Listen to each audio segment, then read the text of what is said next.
In 80 Days, adventurer and award-winning filmmaker Paul G. Roberts retraces the global footsteps of Phileas Fogg, hero of Jules Verne's most famous work.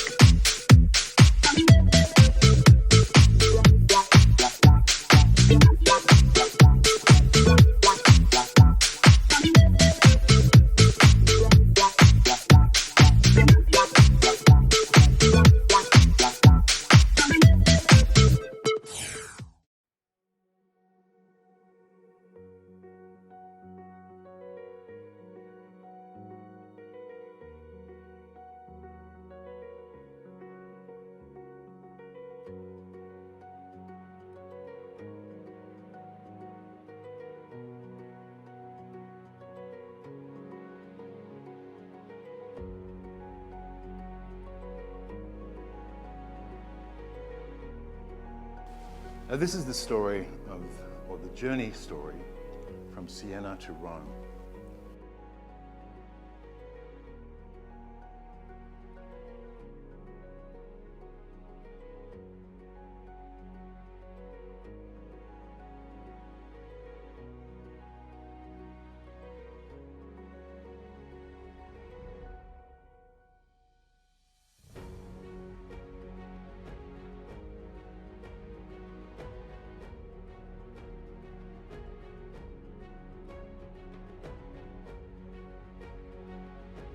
From Siena, you're going by train to Rome. It's your best bet because Siena's, as I said earlier, has got really restricted parking. They don't like people from the modern world invading their little, medieval sanctuary.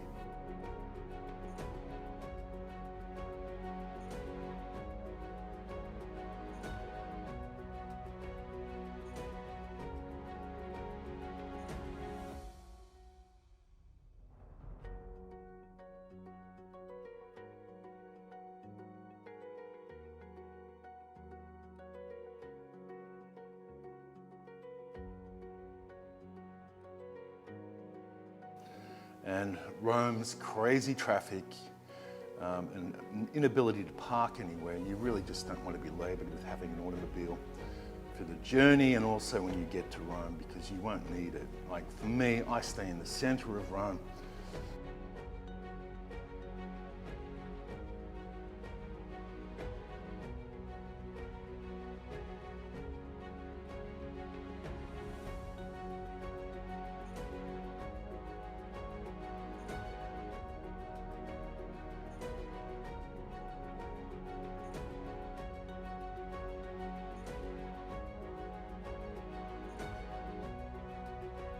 The historical part, and I really have no reason to go out. You can always rent a car, or as I prefer to do for the authentic Roman holiday experience, is rent a Vespa. You can even rent, electronic Vespas, EVs, these days if you want to do your bit to save the planet.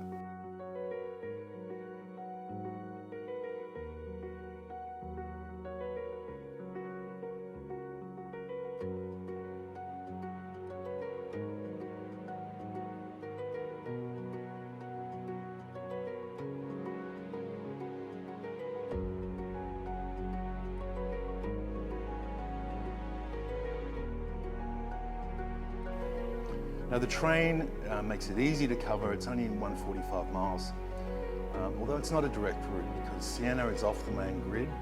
And what you have to do is go back into Florence to catch the fast trains.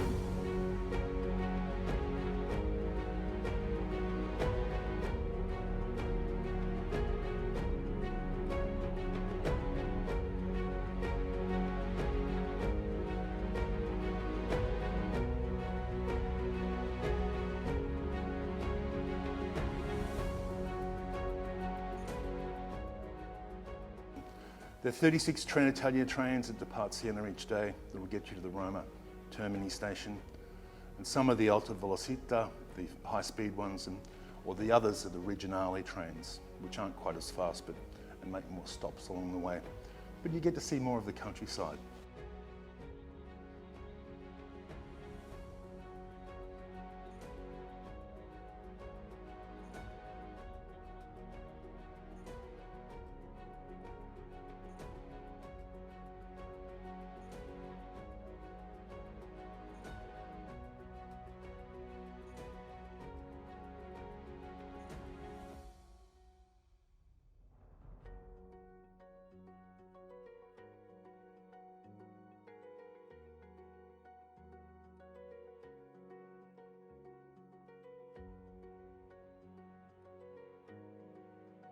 And you'll need to change trains at some point, usually in Firenze.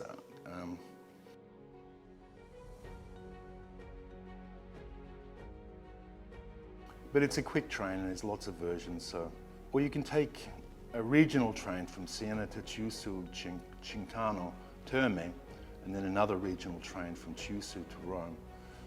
They're cheaper, they take longer, there's more stops, and the trains are a little bit shabbier. So I would recommend, like I do, go to Florence, then get your connection.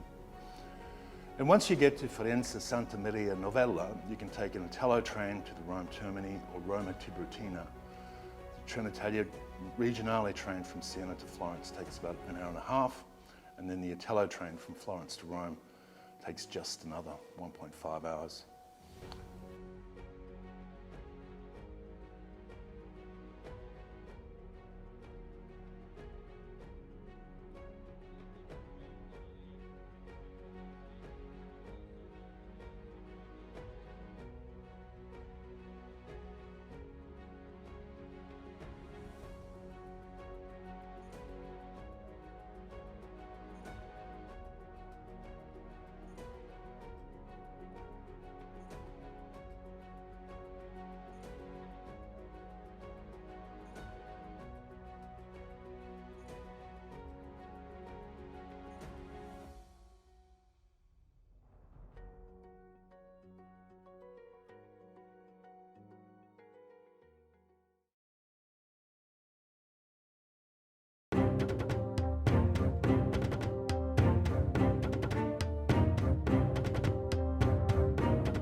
You know this city.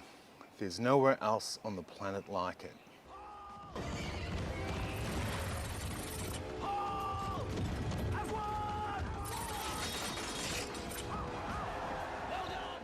It's said that all roads lead to Rome.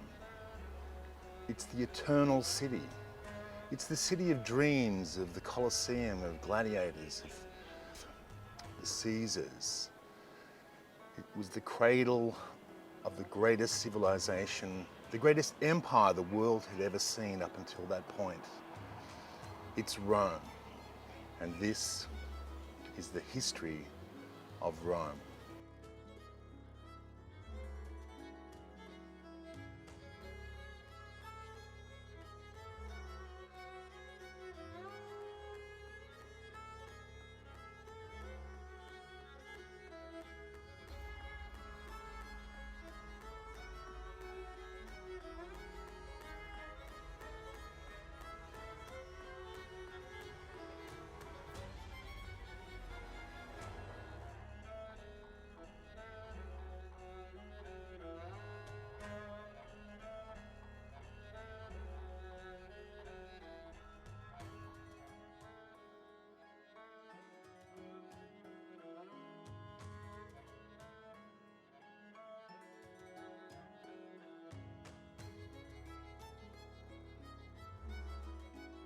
From law and politics to architecture to civil engineering, from literature to the arts to the very languages we speak today, the Roman Empire's echoes continue to be heard.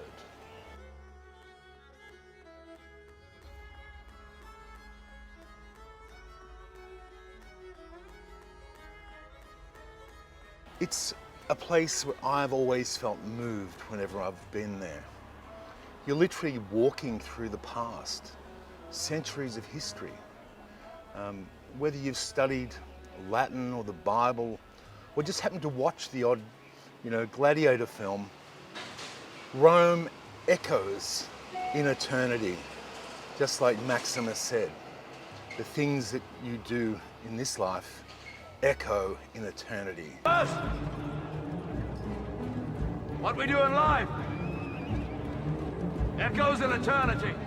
And that's exactly what Rome does, to me at least.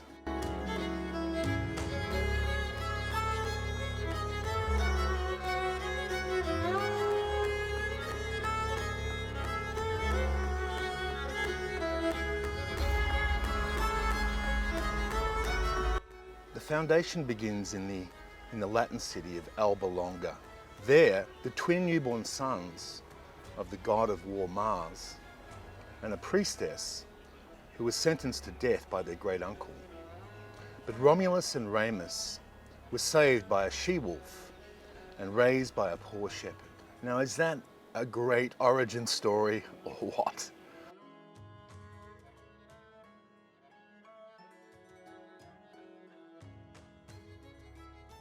As young men, Romulus and Remus set out to establish their own city. But Remus was murdered by his brother in a dispute about its location. As king, Romulus declared Rome an asylum city, very quickly attracted all sorts of unsavory characters from across the Italian peninsula. And what happened next would echo through Rome's history.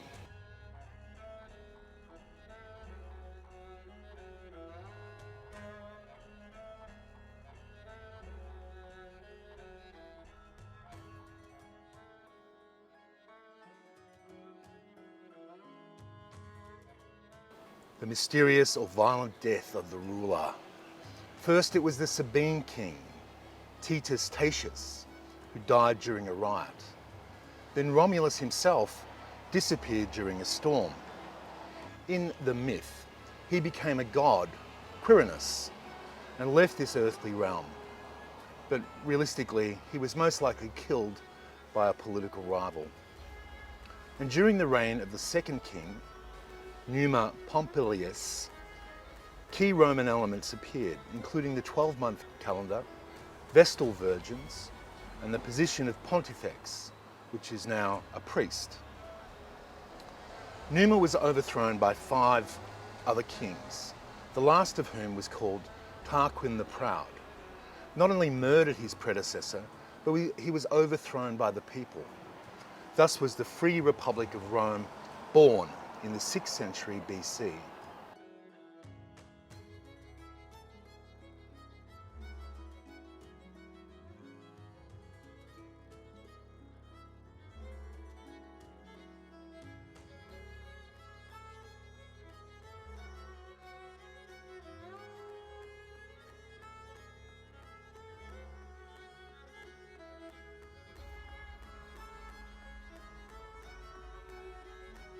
Now, only a handful of aristocratic families, known as the patricians, back then held political and religious power. The plebeians, who made up the majority of Rome's population, i.e. plebs, were excluded. However, between 494 and 287 BC, protests about laws and change, including the formation of the Concilium Plebis, dedicated tribunes in the 12 tables of written laws. Progress was slow, but eventually the wealthy plebeians, or equestrian class, came to have the same rights as the patricians. However, many changes were only surface deep, and nothing changed for the poor, the same as today basically. In the years that followed, the Republic was in almost a constant state of war, as it tried to bring all of Italy under its banner. By 130 BC, Rome was a Mediterranean superpower, having expanded into North Africa and Spain.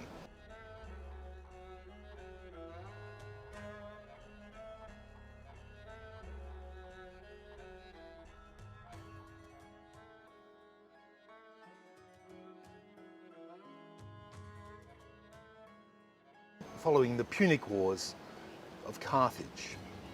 The consul Marius reformed the military.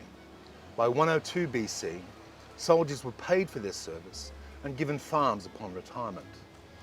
Wealthy men used their money to create loyal private armies.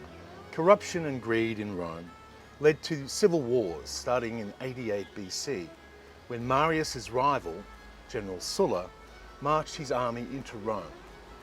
Sulla eventually won and became a consul.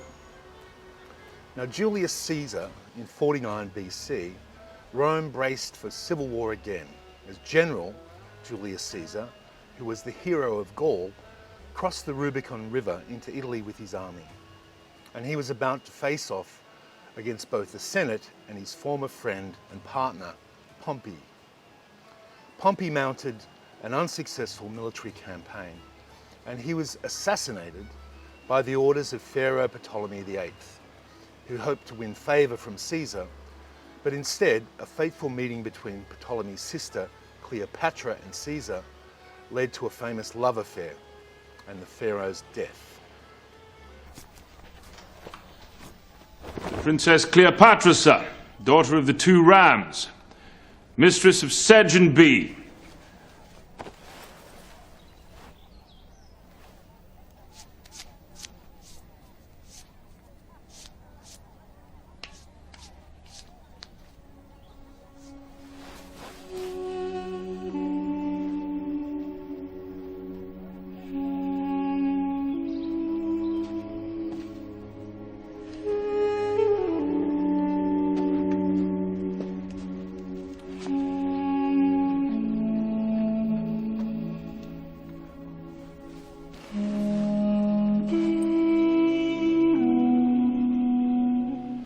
Back in Rome, meanwhile, Caesar's merciful treatment of his opponents had only increased his heroic status.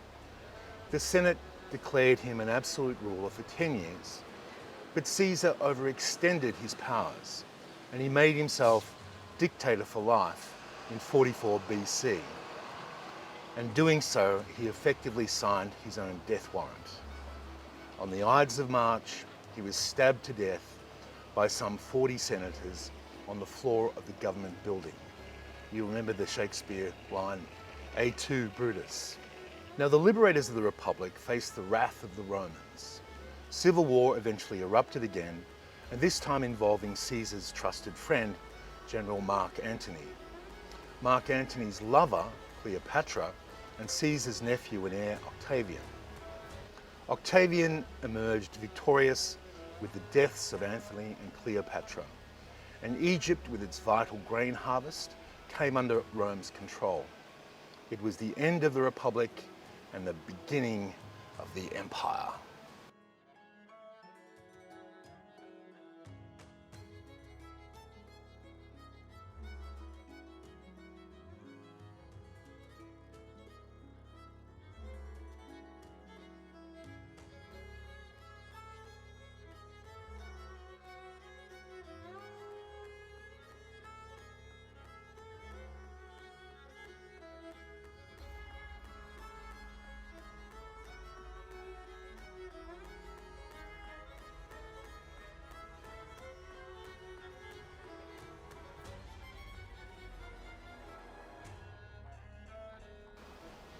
Now, Octavian renamed himself Augustus, and he was declared Emperor, son of God Caesar, in 27 BC. As the sole ruler, Augustus maintained at least an illusion that the Republic still remained. While the Senate was still important, its real purpose was to give legitimacy to the emperor's decisions. Augustus's 41-year-long rule was a golden age. Peace reigned, and there was prosperity and stability, and the culture flourished. Augustus developed a road network and courier system. He established both the standing army and the Praetorian Guard, dedicated police and firefighting services in the city of Rome. He also embarked upon a great rebuilding project for the city. The empire enlarged dramatically, stretching into Europe, and the conquest of Spain was completed.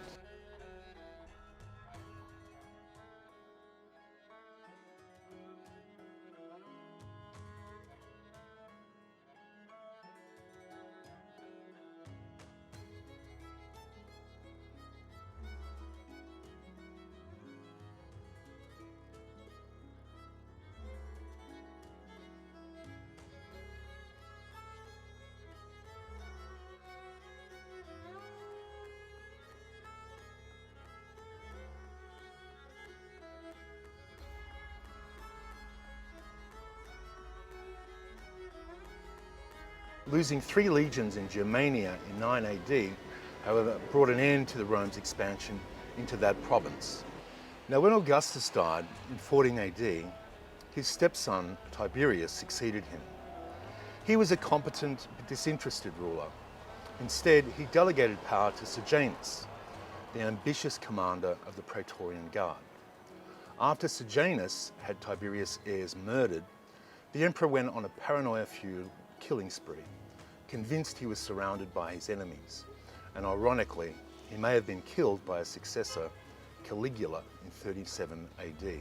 Although Caligula was popular at first, his true nature soon emerged, and over the space of a 4-year rule, he declared himself a living god. He executed many people, including family members, and embarked upon an incestuous liaisons with all of his sisters. The Praetorian Guard murdered him and appointed his uncle Claudius in his place. Now, Claudius never expected to be emperor. Various physical challenges meant he had lived as a scholar away from public view. And despite his lack of experience, Claudius was a good administrator and ordered the building of many roads, aqueducts and canals across the empire. And during his 13-year reign, the successful conquest of Britain began. In 54 AD, he died, possibly at the hands of his 4th wife, making way for her son, Nero, to ascend the throne. And everybody knows the story about how Nero fiddled while Rome burned. He blamed the devastating Great Fire of 64 AD on the Christians, who to him were a troublesome sect. The fire distracted the public from the empire's empty coffers due to his overspending, and Nero was widely despised and routinely dispatched all of his opponents. Eventually, the army and Praetorian Guard mutinied, and the Senate declared him an enemy of Rome, leading to his suicide in 68 AD.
Nero left no heir.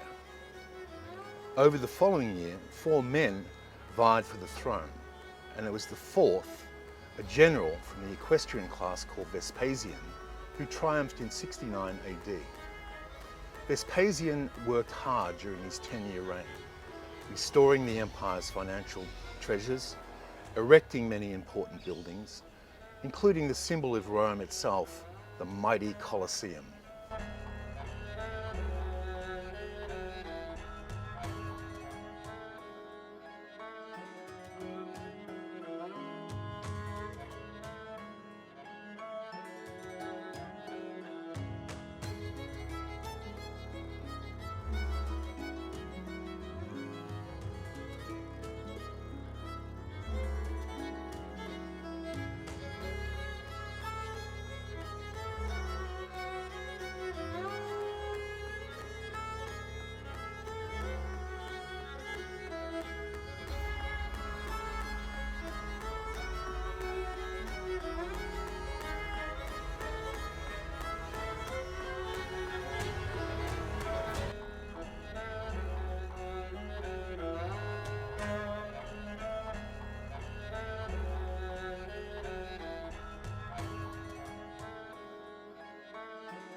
The looted treasures of the temple in Jerusalem bankrolled much of this work. Vespasian had been the governor of Judea before becoming emperor, and his son Titus made a name for himself by putting down the Jewish resistance in that province. Titus governed for only 2 years before his brother succeeded him in 81 AD. Domitian had an autocratic streak, but seemed to have the support of both the public and the military. Rome prospered under him during his 15-year rule, but he got on the wrong side of court officials, who again had him murdered.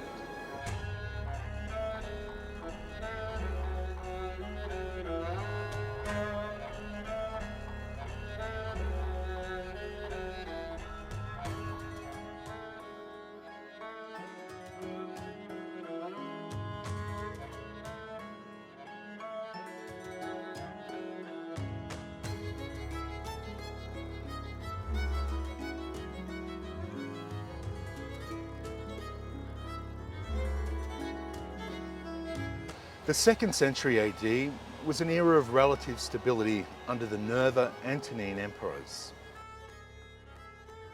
Unusually, they were mostly adopted by their predecessors rather than being biological heirs. They included men such as Trajan, a charismatic military commander who expanded the empire from the Caspian Sea all the way to Scotland. Hadrian, whose famous wall formed a bulwark against marauding Scottish tribes in Britannia, and the philosopher warrior Marcus Aurelius, who I'm sure you all know. His son Commodus was an incompetent egomaniac who fancied himself a gladiator. He was strangled by his trainer on the orders of the Praetorian Guard in 192 AD. Now, Commodus's death was the opening act in a century-long period known as the Imperial Crisis. 29 emperors came to power through plots and violent death over just 5 decades. In 284 AD, Diocletian, a former soldier, sought to end the chaos. He split the empire in two. He ruled the eastern portion, which was mainly Greek, and his friend Maximian, the western part, which was largely Latin. There were senior emperors with the title of Augustus, and each half was further divided and governed by junior emperors or Caesars. This tetrarchy, or rule of 4, only lasted about 30 years, but it created peace and stability.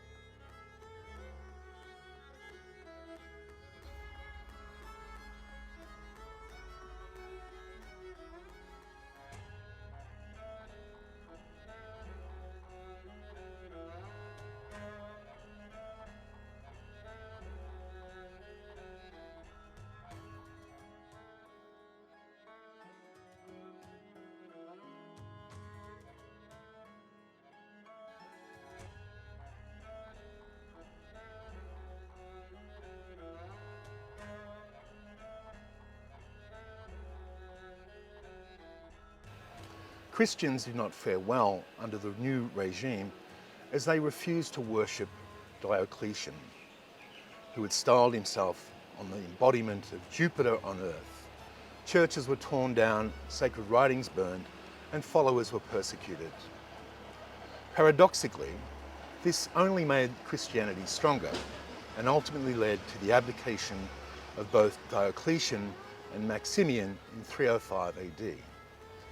Infighting over who would legally succeed them ensued.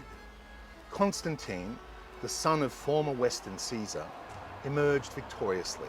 Once the ruler of the Western Empire, Constantine legalized Christianity, claiming that Christ had led him to victory over his rivals.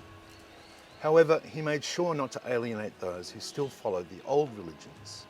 In the East, his counterpart, Licinius, had persecuted the sizable Christian minority out of fears that they would rise up in support of Constantine. In 324 AD, Constantine and Licinius clashed in Byzantium. Constantine's win saw East and West united under one ruler, and in the years that closely followed, Christianity flourished and many of the less savoury practices of the past were banned, such as ritual sacrifices, gladiatorial games, and crucifixion as a form of execution.